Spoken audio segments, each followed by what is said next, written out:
ရှာဘန်သာထိုင်းနိုင်ငံကိုလာခဲ့ရင်ဘာတွေဖြစ်မလဲမင်္ဂလာပါ Worship Grammar ပရိသတ်ကြီးခင်ဗျာကျွန်တော်တို့ရဲ့ channel ကနေပြန်လဲကြိုဆိုလိုက်ပါတယ်ကျွန်တော်တို့မြန်မာနိုင်ငံသားတွေဟာဘလောက်ပဲခက်ခဲကြမ်းတဲ့ဘဝအခြေအနေတွေမှုန်တိုင်းထန်တဲ့လူမှုရေးနဲ့နိုင်ငံရေးရည်စည်းကြောင်းတွေထဲမှာနေစဉ်ရုန်းကန်လှုပ်ရှားနေရပါစေကမ္ဘာစင်မြစ်ထက်မှာမြန်မာလန်တော်ကြီးကိုဝုံဝင်ကြွကြွလွန့်ပြန်လာတိုင်းမြန်မာသွေးချင်းတွေကမ္ဘာကိုကင်လှုပ်ပြတိုင်းရင်ထဲကအာရဝန္တာမှုနဲ့ဇာတိမန်တွေဟာအလိုလိုထပ်ပေါက်ကွဲတက်ကြတာအားလုံးအသိပဲဖြစ်ပါတယ်ခင်ဗျာအခုလောလောဆယ်ကမ္ဘာအစိမ့်မြင့်ဆုံး MMA ဖွဲ့စည်းကြီးဖြစ်တဲ့ UFC ရဲ့ Flyweight ထဲမှာတရှိန်တိုးနမဲကြီးနေပြီးပြိုင်ဘက်တွေကိုတုံလုံးစေတဲ့ကျွန်တော်တို့ရဲ့မြန်မာပြည်ဖွားချင်းသွင်းဖိုက်တာလေးမီတောက်ဂျော်ရှွာဘန်ရဲ့ခြေစွမ်းကိုအကိုတို့လည်းနေညမပြတ်စောက်ကြည့်ပြီးသွေးဆူဆူနဲ့အားပေးနေကြရတယ်မဟုတ်လားဂျော်ရှွာဘန်ရဲ့အဓိကအားသာချက်ကတော့မတက်ရတိုက်ခိုက်တဲ့နေရာမှာဘယ်သူမှမကြောက်ပဲအရှိကိုဒရက်ဆက်တိုးကထိုးတက်တဲ့ဘောင်စင်အသွားလာနဲ့ပြင်ထန်လာတဲ့ခန္ဓာကိုယ်အောက်ပိုင်းရိုက်ချက် body shot တွေပဲဖြစ်ပါတယ်ခင်ဗျာဒီနေရာမှာကျွန်တော်တို့ပြည်သက်တွေကြားထဲမှာစိတ်ဝင်စားစရာအမိုင်စားမေကွန်းတစ်ခုကအမြဲပေါ်ပေါက်လာလေးရှိပါတယ်အဲ့ဒါကတော့အကယ်၍ကျွန်တော်တို့မြန်မာတွေအများကြီးရှိနေတဲ့မွေထိုင်းအားကစားနည်းနဲ့မိခင်နိုင်ငံတော်ဖြစ်တဲ့အိန္ဒိချင်းနိုင်ငံထိုင်းနိုင်ငံကိုဂျော်ရှွာဘန်သာတကယ်ခြေချလာခဲ့ရင်ဘာတွေဖြစ်လာမလဲဆိုတဲ့အချက်ပဲဖြစ်ပါတယ်ဒါကရေရိုခီးစဉ်တစ်ခုတည်းမကပဲအာရှတိုက်ရဲ့ MMA လောကနဲ့မွေထိုင်းလောကတစ်ခုလုံးကိုဇောက်ထိုးမှုမြောက်ကိုင်းလုပ်ပစ်မဲ့သမိုင်းဝင်ဖြစ်ရကြီးတစ်ခုဖြစ်လာမှာပါဒီနေ့ဗီဒီယိုရှေ့ကြီးထဲမှာဂျော်ရှွာဘန်သာထိုင်းနိုင်ငံကိုရောက်လာခဲ့ရင်ဖြစ်ပြလာမဲ့အလန်းစားအခြေအနေတွေထိုင်းကကဘာကျော်၄ချိန်စကန်တွေမှာသူသွားရောက်ပူးပေါင်းမဲ့ view ဟာတွေထိုင်းမြေပေါ်မှာမြန်မာပြည်သက်တွေရဲ့အုံကြွကြွအားပေးမှုတွေနဲ့ကဘာခပတ်တွေကိုတိမ့်ပိုက်ဖို့ဘလို့အရှိန်ဟုန်တွေရသွားမလဲဆိုတာကိုအစကနေအဆုံးထိဇာတ်တုံးဒီပါစာအသေးစိတ်အချက်လက်ပေါင်းစုံနဲ့ခွဲခြမ်းစိတ်ပြတင်ဆက်ပေးသွားမှာမို့အကိုတို့ညီကိုတို့အားလုံးရေနွေးချမ်းလေးတောက်ရဲ့မုံလေးဆိုင်နဲ့အစိမ့်နဲ့အားရပါရနားဆင်ပေးကြဖို့ဖိတ်ခေါ်လိုက်ပါရခင်ဗျာကဲကျွန်တော်တို့ပထမဆုံးအချက်အနေနဲ့ကစားကွက်နီးဗျူဟာပိုင်းကိုတွားကြရအောင်အားလုံးသိကြတဲ့အတိုင်း UFC အစစ်မြင့်ကဘာထိပ်တန်း fighter တော်တော်များများဟာသူတို့ရဲ့မတ်တက်ရဲ့တိုက်ခိုက်မှု striking စွမ်းရည်ကိုအမြင့်ဆုံးအဆင့်ရောက်အောင်သွေးယူဖို့အတွက်ထိုင်းနိုင်ငံဖူးခတ်မှာရှိတဲ့နမဲကြီးတိုက်ကမွေထိုင်းသို့မဟုတ်ဘန်တုံမွေထိုင်း MMA စကန်တွေကိုလာရောက်ပြီးရဲတပ်တပတ်အတော်ကြာလာနေချီပြီးကန့်သွင်းလေးချင်းလေးရှိကြပါတယ်ခင်ဗျာဂျော်ရှွာဘန်ဟာလက်ရှိမှာဘောင်းစင်အခြေခံအလွန်ကောင်းပြီးလက်သေးအသွားလာအယမ်းမြန်တဲ့ fighter တယောက်ပါဒါပေမဲ့ MMA လောကမှာပိုပြီးပြည့်စုံတဲ့ဖိုက်တာတယောက်ဖြစ်ဖို့ဆိုရင်မွေထိုင်းရဲ့တင်နိုင်စေတဲ့ဒူတတောင်နီးစနစ်တွေနဲ့အဝေးကနေထိန်းကန်နိုင်တဲ့ကန်ချက်ကစ်တွေကိုပို့ပြီးတော့ကျွမ်းကျင်ဖို့လိုအပ်ပါတယ်ခင်ဗျာအကယ်၍သူသာထိုင်းနိုင်ငံကိုရောက်လာပြီးတိုက်ကမွေထိုင်းကဝိုင်းနီးပြကြီးတွေအစစ်မြစ် striking coach တွေနဲ့လက်တွဲခွင့်ရမယ်ဆိုရင်သူ့ရဲ့ဘောင်းစင်အဖြတ်စွမ်းအားဟာအရင်ကထက်ဆယ်ဆမကပိုပြီးကြောက်ဖို့ကောင်းလာမှာပါစဉ်းစားကြည့်လိုက်ရအောင်ပြိုင်ဘက်ကဂျော်ရှွာဘန်လက်သီးတွဲတွေကိုကြောက်လို့အနီးကလာလုံးတဲ့အချိန်မှာဂျော်ရှွာဘန်ကထိုင်းစတိုင်တတောင်ဆောင်တွေရိုက်ချက်တွေကလင်းတွေဆွဲပြီးဒူတိုက်ကွက်တွေနဲ့ပြန်စောမဲ့ဆိုရင်ပြိုင်ဘက်တွေဘလို့မှခံနိုင်မှာမဟုတ်ပါဘူးဒါအပြင်ထိုင်းစခန်းတွေမှာလာရောက်လေ့ကျင့်နေတဲ့တခြားကမ္ဘာကျော် UFC fighter တွေနဲ့ပါအတူတူအစမ်းထိုးပွဲတွေလုပ်ခွင့်ရမှာဖြစ်လို့ဂျော်ရှွာဘန်ရဲ့အတွေ့အကြုံနဲ့အားကစားကွက်မြင်ကွင်းက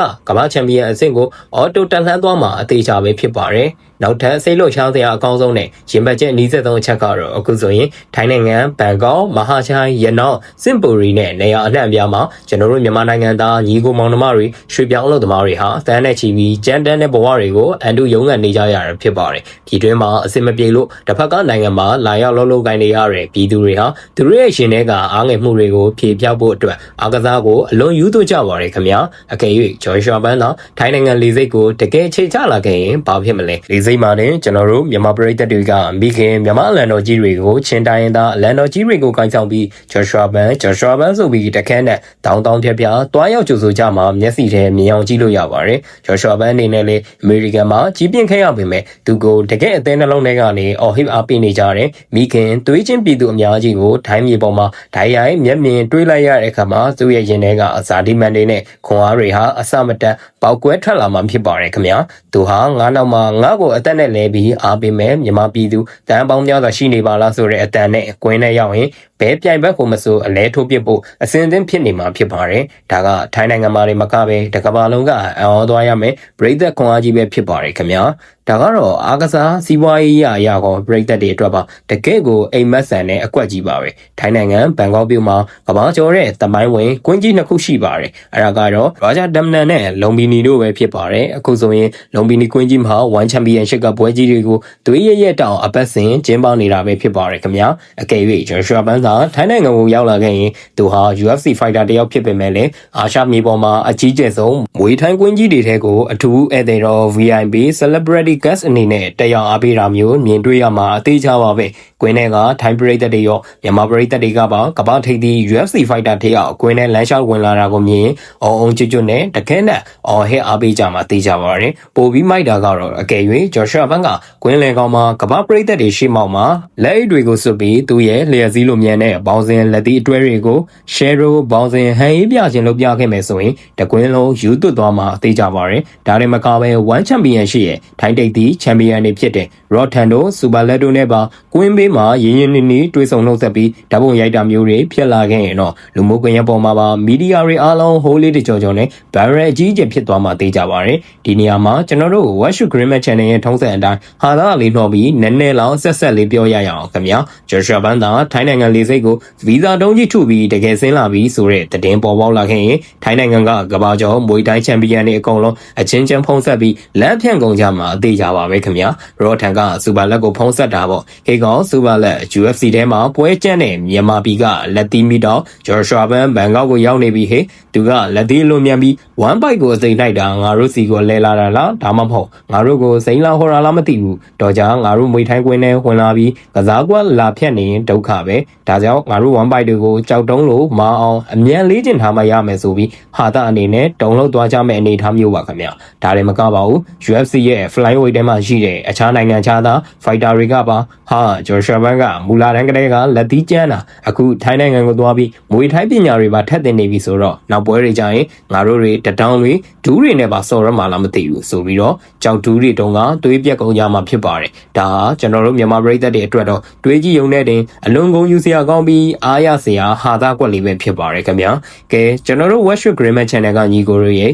အကယ်၍ကျွန်တော်တို့ရဲ့မကြောက်မရွံ့တတ်တဲ့မျိုးဆက်သစ် fighter လေးဂျော်ရှွာဘန်သာထိုင်းနိုင်ငံကိုတကယ်လာဖြစ်ခဲ့ရင်အလန်းသားအခြေအနေတွေထိုင်းရမြန်မာပြည်သူတွေရဲ့တခမ်းနာအားပေးမှုတွေနဲ့ကမ္ဘာကိုကင်လှုံ့မဲ့ idea တွေကိုခွဲခြမ်းစိတ်ပြကြည့်တာတကယ်ကိုရတာရှိလာပါတယ်ခင်ဗျာသူဟာဘယ်နေရာပဲရောက်ဘလို့ပဲဖြစ်ဖြစ်မိခင်မြန်မာအလံတော်ကြီးကိုရင်ပန်းမှာကပ်ပြီးကမ္ဘာကသိအောင်စူးစမ်းနေတဲ့ကျွန်တော်တို့ရဲ့သူရဲကောင်းစစ်စစ်ဖြစ်ပါတယ်ဂျော်ရှွာဘန်တယောက် UFC မှာရွှေကပတ်ကြီးကိုမြန်မြန်ဆန်ဆန်သိမ့်ပိတ်နိုင်ဖို့အတွက်ကျွန်တော်တို့မြန်မာပြည်သူတွေအားလုံးကလည်းတခဲနဲ့ဆက်လက်ဝန်းရံပေးကြရအောင်ခင်ဗျာအခုတို့အနေနဲ့ရောဂျော်ရှွာဘန်တောင်ထိုင်းနိုင်ငံကိုတကယ်လာဖြစ်ခဲ့ရင်ဘယ်မွေထိုင်းကလပ်ကိုအရင်ဆုံးသွားစေခြင်းလဲပြီးတော့ဘယ်ထိုင်းဖိုက်တာနဲ့လက်ဝဲအကြောင်းတွေဆွေးနွေးစေခြင်းလဲဆိုတာကိုဗီဒီယိုအောက်က comment မှာအားရပါရအရှိကြီးရေးသားဆွေးနွေးပေးခဲ့ကြပါအောင်ကျွန်တော် comment တွေဖတ်ပြီးအမြဲပြန်စာလေးပြန်ပေးနေပါရခင်ဗျာနောက်ထပ်လည်းဂျော်ရှွာဘန်ရဲ့နောက်ဆုံးရသတင်းတွေအွန်လိုင်းအစမ်းရဲ့ပွဲစဉ်သတင်းတွေနဲ့စိတ်လှုပ်ရှားစရာ MMA အကြောင်းအရာတွေကိုလက်မလွတ်တမ်းမြင်မြန်ဆန်းဆန်းကြည့်နိုင်ဖို့ကျွန်တော်တို့ရဲ့ Watch Greenman Channel လေးကို